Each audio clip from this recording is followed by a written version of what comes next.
বন্ধুরা, আমরা যারা বাঙালি তারা চিকেন খেতে বড্ড বেশি ভালোবাসি।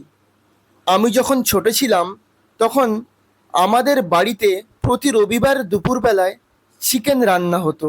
আর ওই চিকেন রান্না দিয়ে আমি বেশ অনেকখানি ভাত খেয়ে ফেলতাম। সারা সপ্তাহ ওয়েট করতাম কবে রবিবার আসবে আর কবে চিকেন খাবো। একটা কথা প্রচলিত ছিল যে মাছে ভাতে বাঙালি। এখন দেখা যায় অনেক বাঙালি পরিবারেই সপ্তাহে মাছের থেকে মাংসের পরিমাণই বেশি হয়। চিকেনের রান্না নিয়ে বাঙালিরা প্রতিনিয়ত এক্সপেরিমেন্ট করে চলেছেন। আজকে আমরা ঠিক সেই ধরনের একটা চিকেন রান্না নিয়ে এলাম, যেখানে আমরাও এই চিকেন রান্নাকে কি করে আরো আরো বেটার করে তোলা যায় তার উপর এক্সপেরিমেন্ট করেছি। আজকের রান্নার নাম হচ্ছে ম্যাঙ্গো পুদিনা চিকেন, অর্থাৎ আম পুদিনা চিকেন। এই রান্না যদি আপনারা বাড়িতে করে খান তাহলে আশা করি আপনাদের সবারই ভালো লাগবে এই নতুন ধরনের রেসিপিটা। আম পুদিনা চিকেন বানানোর জন্য আমরা উপকরণ হিসেবে নিয়ে নিয়েছিলাম পেঁয়াজ বাটা, আদা বাটা, রসুন বাটা, কাঁচা লঙ্কা বাটা এবং একটা টমেটোকে আমরা সম্পূর্ণরূপে বেটে নিয়েছিলাম। সঙ্গে ছিল ধনে গুঁড়ো, জিরে গুঁড়ো, হলুদ গুঁড়ো আর পুদিনা পাতা বাটা। আমরা কয়েকটা দারচিনি এবং এলাচ নিয়ে নিয়েছিলাম। আমরা নিয়ে নিয়েছিলাম একটা আম, সেখান থেকে 5টা টুকরো আমরা আম কেটে নিয়েছিলাম। আমরা 600 গ্রাম মতন চিকেন নিয়ে নিয়েছিলাম। এখানে চিকেনকে ম্যারিনেট করার কোনো প্রয়োজন নেই। প্রথমে আমরা কড়াইতে 6 টেবিল স্পুন তেল নিয়ে নিয়েছিলাম। এরপর আমরা তেলকে ভালোভাবে গরম করে নিয়েছিলাম। তেল যখন ভালোভাবে গরম হয়ে এসেছিল সেই তেলে আমরা মিশিয়ে দিয়েছিলাম পরিমাণ মতো জিরে গুঁড়ো। আমরা তেলে পরিমাণ মতো জিরে গুঁড়ো মিশিয়ে নিলাম। এরপর আমরা কড়াইতে 4 টেবিল স্পুন রসুন বাটা নিয়ে নেব এবং এই রসুন বাটাকে আমরা ভালোভাবে ভেজে নেব। রসুনের একটা কাঁচা গন্ধ থাকে, তা যাতে না থেকে যায় সেদিকটায় আমাদের লক্ষ্য রাখতে হবে। এরপর আমরা কড়াইতে নিয়ে নেব 2.5 স্পুন আদা বাটা এবং এই আদাকে আমরা ভালোভাবে ভেজে নেব যাতে আদার কাঁচা গন্ধ না থেকে যায়, সেদিকটা আমাদের ভালোভাবে নজর দিতে হবে। এখন আদা এবং রসুন মোটামুটি ভাজা হয়ে গেছে। এরপর আমরা কড়াইতে নিয়ে নেব 6 টেবিল স্পুন পেঁয়াজ বাটা এবং এই পেঁয়াজকেও ভালোভাবে নেড়ে চেড়ে খুন্তি দিয়ে ভেজে নিতে হবে।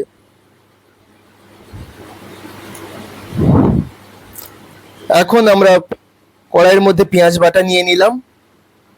এরপর আমরা ভালো করে খুন্তি দিয়ে নাড়াচাড়া করে পেঁয়াজকে ভালোভাবে ভেজে নেব। এখন মশলা মোটামুটি ভাজা হয়ে গেছে। এখন এই কড়াইয়ের মধ্যে আমরা নিয়ে নেব পরিমাণ মতন হলুদ গুঁড়ো। আমরা কড়াইতে নিয়ে নেব পরিমাণ মতন ধনে গুঁড়ো এবং পরিমাণ মতন লবণ গুঁড়ো। এরপর আমরা আগে থেকে বেটে রাখা টমেটোকে আমরা কড়াইয়ের মধ্যে দিয়ে দেব। আমরা একটা টমেটোকে আগে থেকে বেটে রেখেছিলাম। এরপর ভালোভাবে খুন্তি দিয়ে মশলার সঙ্গে এগুলোকে আমরা মিশিয়ে দেব। খুন্তি দিয়ে ভালো করে মশলাটাকে আবার ভাজতে শুরু করা হলো। এইভাবে আমরা কিছুক্ষণ ভালোভাবে মশলাটাকে ভেজে নেব। এরপর মিনিট 3 এইভাবে মশলা ভাজার পর কড়াইতে মশলা প্রস্তুত হয়ে যাবে। এরপর আমরা কড়াইতে নিয়ে নেব আগে থেকে সুন্দর করে পরিষ্কার করে রাখা 600 গ্রাম চিকেন। আগেই বলেছি চিকেনের ম্যারিনেট করার কোনো প্রয়োজন নেই এখানে। এরপর আমরা খুন্তি দিয়ে ভালো করে নেড়ে চেড়ে মশলার সঙ্গে চিকেনকে সুন্দরভাবে মিশিয়ে দেব।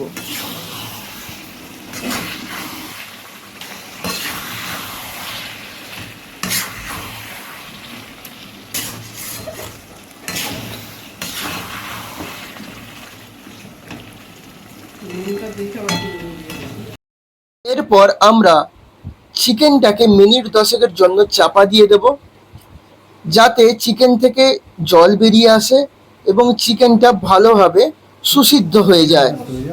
10 মিনিট পর আমরা যখন ঢাকা খুললাম তখন দেখলাম চিকেন থেকে যথেষ্ট পরিমাণে জল বেরিয়েছে এবং ওই জলেই চিকেন সেদ্ধ হয়ে গেছে।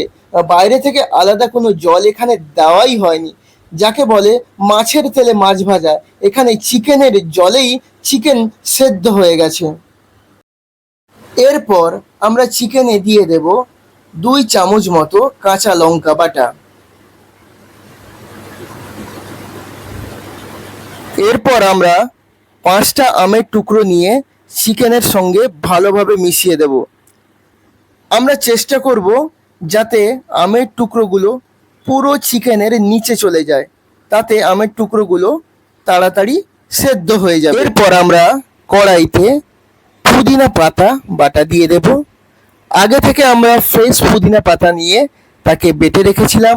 এখন এই পুদিনা পাতা বাটাকে চিকেনের সঙ্গে আমরা ভালোভাবে মিশিয়ে নেব। হাতা দিয়ে নেড়ে চেড়ে ভালো করে চিকেনকে গণধোলাই দিয়ে চিকেনের সঙ্গে পুদিনা পাতাকে মিশিয়ে ফেলতে হবে।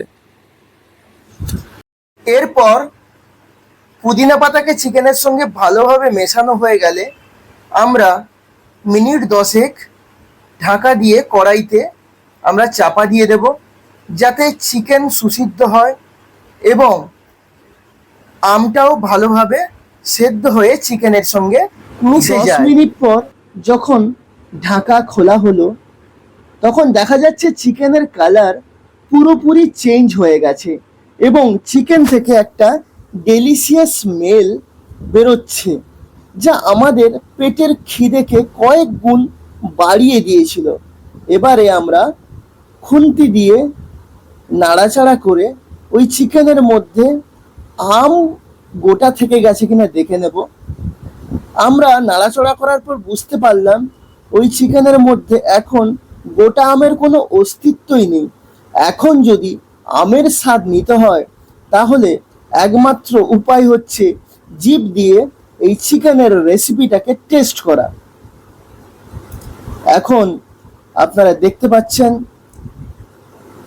আম পুদিনা চিকেন পুরোপুরি রেডি হয়ে গেছে। যেমন চিকেনটাকে দেখতে হয়েছিল তেমন সুগন্ধ বেরোচ্ছিল চিকেন থেকে, আর লোভ সামলাতে পারছিলাম না। এরপর দাদা সুন্দরভাবে সাজিয়ে আম পুদিনা চিকেন আমাদের সার্ভ করেছিলেন। দর্শক বন্ধুরা, আপনারাও আমাদের দেখানো প্রসেস অনুযায়ী বাড়িতে বানিয়ে ফেলতে পারেন এই নতুন ধরনের টেস্টি ডেলিশিয়াস আম পুদিনা চিকেন এবং জমিয়ে খেতে পারেন রুটি কিংবা ভাতের সঙ্গে। আজকের এই ভিডিও ভালো লেগে থাকলে কাইন্ডলি আপনারা আমাদের চ্যানেলটিকে সাবস্ক্রাইব করবেন, আমাদের ভিডিওটিতে লাইক করবেন, কমেন্ট করবেন এবং এই রান্নার রেসিপিটা আপনাদের আত্মীয় স্বজনদের মধ্যে শেয়ার করে দেবেন। আপনারা সকলে ভালো থাকবেন। টাটা।